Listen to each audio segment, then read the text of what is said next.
everyone, this is Dane Dormio, and today I'd like to go into more detail with you about the third of the basic 4 Qigong patterns.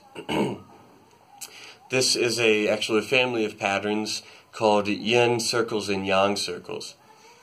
As I've discussed before, there are 4 basic Qigong patterns, what I call the basic 4, that get you most of the benefits that there are to get from Qigong, and that would be a really complete set of tools to work with if that was going to be all you were going to use. And we've gone into detail, we've looked in detail at the first 2 of the basic 4 patterns, their families of patterns, clearing and gathering circles and breathwave Qigong. And those first 2 patterns are focused more on the health and wellness benefits.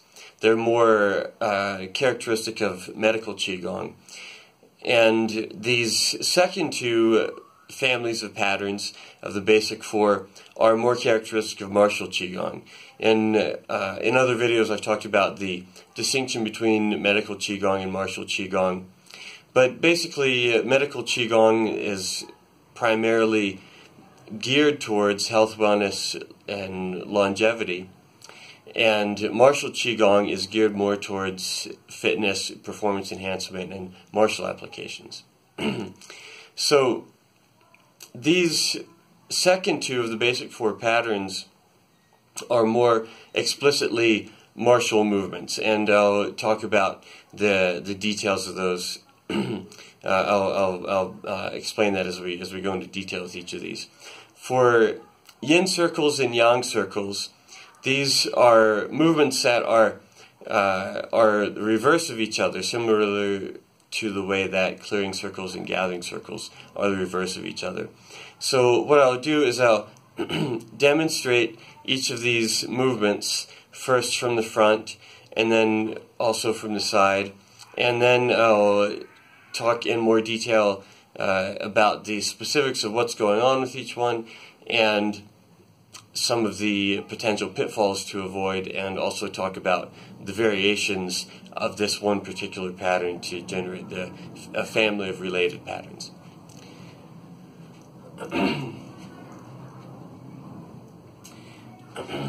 So this is Yin circles and Yang circles, first from the front.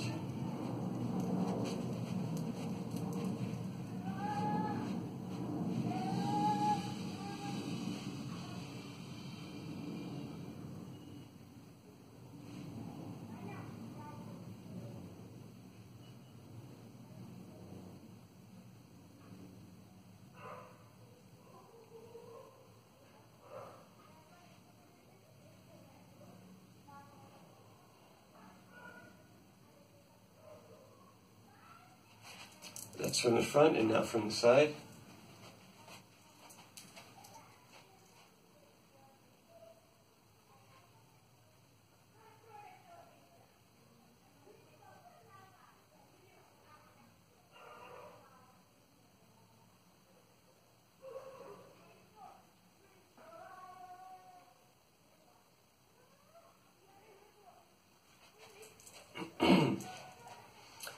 So what I've just shown you is first Yin circles and then Yang circles. Either of these would be done in a continuous pattern. And what's different about this, one thing that's different about this pattern from the ones we've done already from the first 2 of the basic 4, is we're using a wide stance, which is in the range of 1.5 times to twice shoulder width. This could be done in a much smaller stance. It could be done in a stance as small as you want. A shoulder width stance would also work. But typically this movement will be done in a stance that's about 1.5 to twice shoulder width.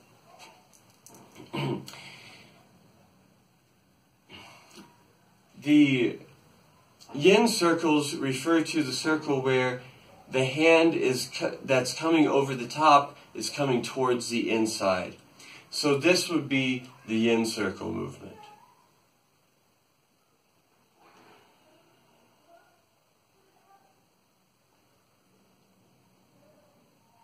And yang circles are defined by the hand that's going over the top is going towards the outside. So this would be the yang circle movement.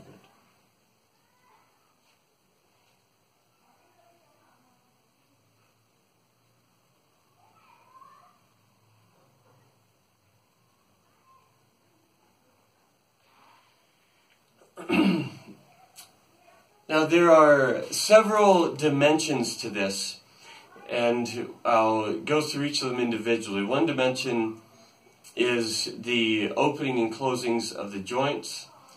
Another dimension is the shifting of the weight. Another dimension is the rotation of the body. And another dimension is the breath.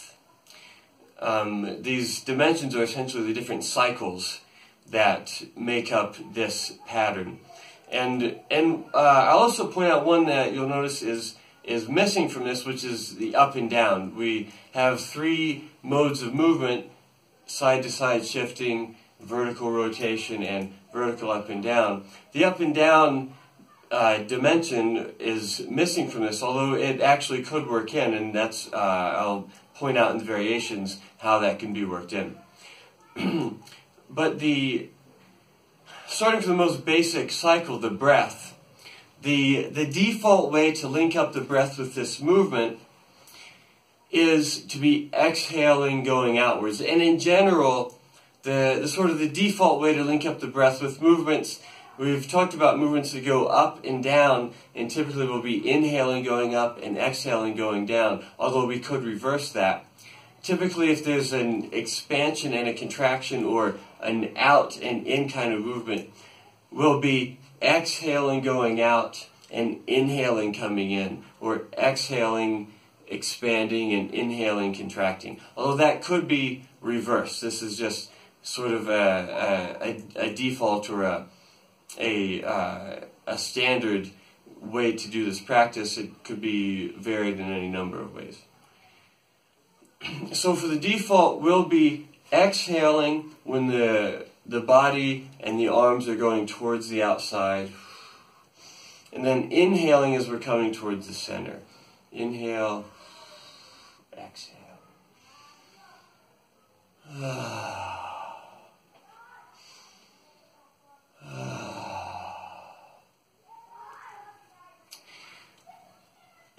Another dimension of this is the shifting of the weight. So for the default mode for this movement is that the weight is shifting, so one knee is bending, the other is straightening in such a way that our center moves from side to side across our base with the main postural point staying intact. The feet are flat, the hips are level, the spine is vertical. So the torso is riding along on top of this weight shift without any up and down movement like this, at least in the default mode of this movement.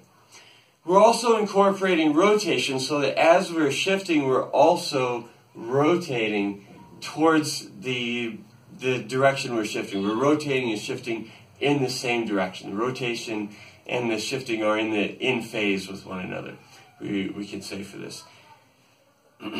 So as we're coming towards the center, we're also rotating towards the center. As we're going towards the outside, we're also rotating towards the outside. And then another dimension of this is the opening and closings of the joints. Each joint has at least one dimension in which it's opening and closing. The elbows have one dimension. They open and close like this. The wrists rotate this way. Shoulders open and close like this, and chest open and close like this. So really the shoulders are making a circle this way. The knees are opening and closing. The ankles are opening and closing in a rotational sense, and the hips are also opening and closing in a rotational sense, as well as in a lengthening and shortening sense. So there's actually a lot of things going on here if you pay attention to all of these factors: the shifting, the rotating, the opening and closing of each joint, which we have 2, 4, 6, 8, 10, 12 at a minimum, and then we also have the spine and the attachment of the spine to the pelvis, which is really not doing anything active for this. But that's a lot of variables to keep in mind, to keep in conscious awareness. Like anything else, the more you practice, the better you get, the more proficient you become at holding all of these different factors in awareness at once, and then eventually they move below the level of conscious awareness as you move from conscious incompetence to conscious competence from conscious incompetence, unconscious incompetence, to conscious incompetence, to conscious competence, and then to unconscious competence. These things all come into the awareness and fill the awareness, and eventually they move back down below the level of awareness. But then you're doing them unconsciously correctly instead of unconsciously incorrectly. So, just to point out a few of these, each individual joint, opening and closing, plus the breathing, plus the rotating and shifting, each of these is itself an individual dimension to pay attention to, and the space of the connection of the relationship of all these dimensions forms an n-dimensional movement space for this pattern. And what I mean by that is, if you look at any two of these dimensions, or any two joints, they're coordinated in a particular way. For example, in the movement for yang circles, if you look at this elbow and this knee, notice how those two are related. Here, this elbow and this knee are all the way open. As we go through the movement, this elbow and this knee begin to close, close, close, close, close, close, close, close, until they're both in their fully closed position. And then they both begin to open, open, open, open, open, open, open, open, open, together until they're in their fully open position together. If you look at any two joints in the body, they'll have this relationship. So for example, this elbow and this knee. This elbow is fully open, this knee is fully closed. As I proceed to the movement, one opens, the other closes, open, close, open, close, open, close, until here, now this knee is fully open, this elbow is fully closed. And according to the principle of synchronicity, we want all of these cycles to match up so that they match at the beginning, at the end, at the midpoint, at any point in between. Theoretically, anything would match up. So, for another example, look at the relationship between this elbow and this elbow. As I go through the movement, this elbow is fully closed, this elbow is fully open, and then this one begins to close, this one begins to open, so they're closing, opening, closing, opening, closing, opening, closing, opening, closing, opening, until this elbow is at its fully closed position, this elbow is at its fully open position. If we look at the relationship between the wrists, this wrist is in the fully open position, this wrist is in the fully closed position. As I go through the movement, one opens, the other closes in a rotational sense until they end up in the opposite configuration. And we want those cycles to match up all along the length of the cycle. There's similar relationships between the ankles, knees, hips, shoulder, elbow, wrist for each of these. So you can look at any two joints and put your awareness on how those two joints sync up through the entire movement. For example, this elbow and this wrist, just to give one more. This wrist is fully closed now, and this elbow is fully closed. They're both going to begin opening, opening, opening, opening, opening, opening, opening, opening, until they reach their endpoints together at each end of the cycle. So, as you practice this movement, put your awareness on each of these connections individually. Once you build up your awareness to have each individual joint in conscious focus, to be conscious of what each knee is doing, of what each hip joint is doing, of what each shoulder is doing, each elbow. Then start linking them up and matching, keeping the match throughout the cycle. This principle applies to both yin circles and yang circles. All of these principles apply to both variations of the pattern. So everything links up, all the cycles link up together in either direction, and you're just reversing the sense of the rotation, but the shape of the movement is essentially the same. One more detail about this, about the shape of the body for this default version of the movement, is that we are leading with the palms, and the arms are in a hanging position. So by leading with the palms, I mean that, for example, as we go across, the palms are going in front. The palms are leading the movement. With either circle in either direction, the palms are leading.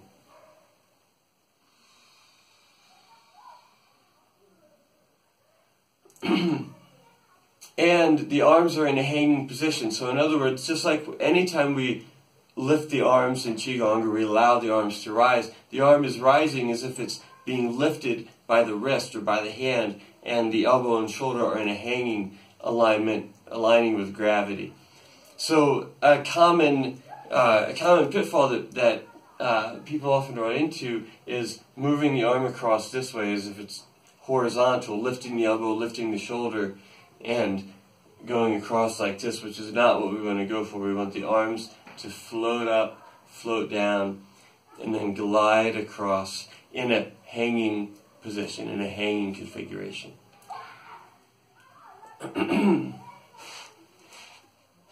So with this pattern and every variation of this pattern, all of those principles will apply.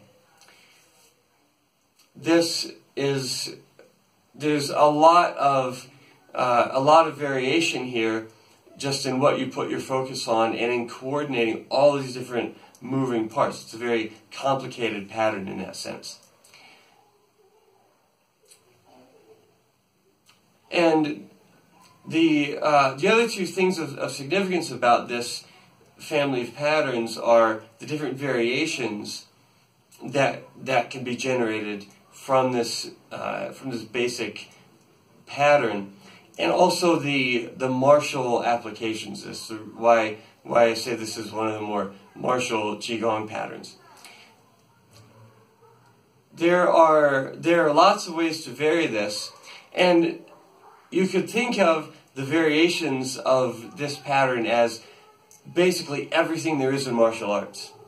Every martial arts move there is some variation of shifting, rotating, and the shoulders are going to be circling one way or another, either in or out. If you're elbowing this way, or if you are punching this way, or if you're striking this way, or if you're striking this way, or this way, or this way, or this way, just about every way you can move the arms is dimensionally can be analyzed in terms of opening, closing, rotation of the shoulder joint, opening, closing the elbow, opening, closing of the wrist, and there will be some variation of this circle, even if it's just a straight punch like this. Essentially, that's this circle molded into a different shape. So every martial arts move, is essentially the things that are done with the arms and the upper body, is captured in here in some way. So as long as you are engaging the 6 principles, structure, equilibrium, fluidity, body unity, specifically specifically those 4 physical qualities, then you'll be developing those qualities in the way that you move in general. So, to talk about the way that we can create different variations for this movement. One thing we can do is we can change the shape of these circles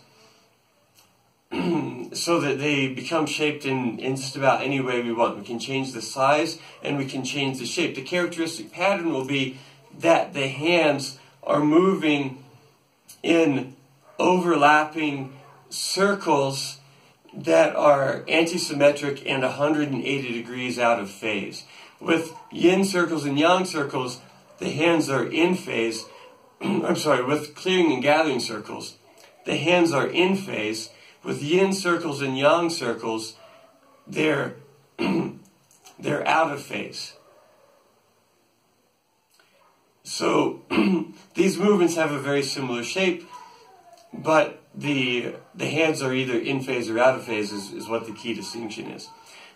Also, with yin circles and yang circles, we incorporate weight shifting and rotation so that we have the full range of the body's movement and can work with transferring weight and transferring power or force from one foot to another. Now, I mentioned before that we have shifting and rotation, but we don't have the down and up mode of movement. We can incorporate the down and up mode of movement with this. This is another way that we can create variations of these patterns.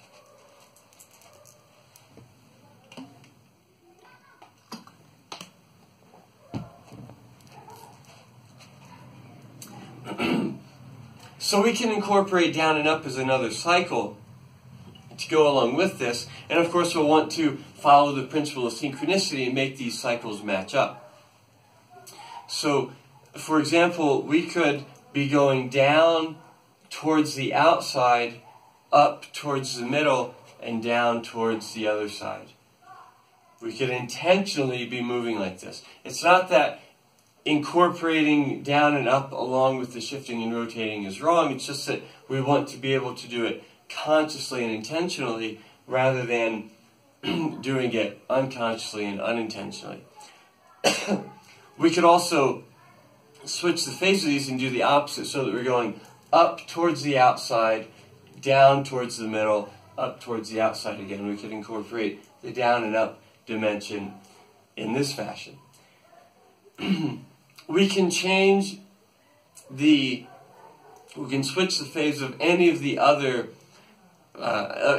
cycles. So, for example, I'm just illustrating the leg portion of this, the lower body for this. The arms would be doing their thing at the same time. I mentioned that we're shifting and rotating in the same direction, towards the same side. We could switch the phase of that so that we're shifting and rotating in opposite directions. So that we shift this way and rotate that way. So we're shifting to the outside and rotating towards the middle each time. And this would be another mode in which we could engage either of these cycles.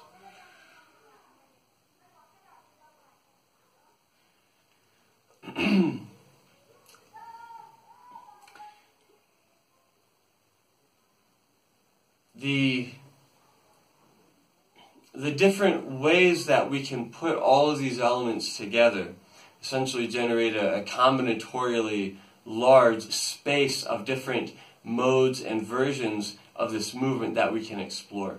So this movement is one that you can get a lot of variety out of.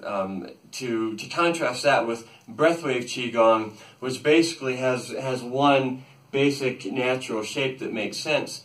This pattern is one that has a really wide range of combinations that you can experiment with and play with. Each of these patterns, each of these basic four families of patterns, one reason that I